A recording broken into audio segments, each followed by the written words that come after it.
Salalala, salalala, salalala,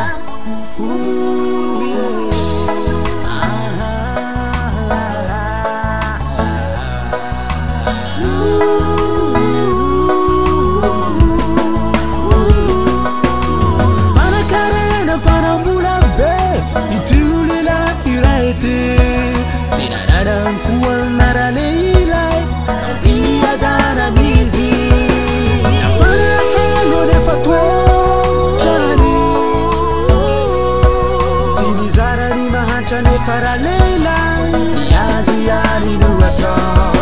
ini pete kate ule mahantara hasenda pana mula ni sakafu itaflerunguni futi madirika iyari afatata tina zuninu ninu leni jali tifani tazamputi nyani ifa izuni sakafu bin sutu zonda tara na desumbi nyaza tiazu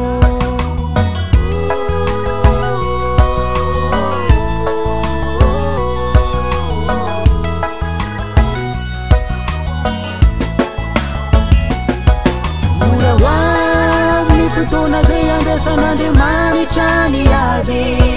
Kahituga kwani uraza zinjana li uvitare chayadi Samdirire macha futi nyanga tinduba helizi Iyare nati akatani buni fetu yande urava hizi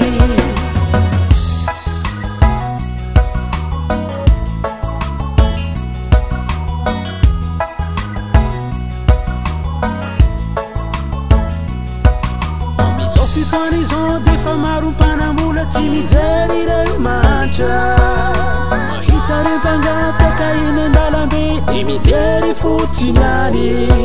Raubina muyana Hanume ire mancha Fana pina yanumet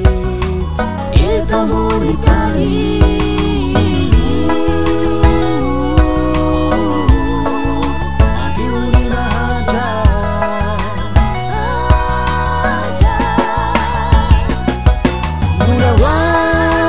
Tuna zeyande sana de mani chani yazi Kahituga kwani uraza zinjana le uvitare chayadi Samdirire macha futi nyamba tinduba helizi Iyare nati akatani buni fetu yande urava hizi Mula wami futuna zeyande sana de mani chani yazi Kahituga kwani uraza zinjana le uvitare chayadi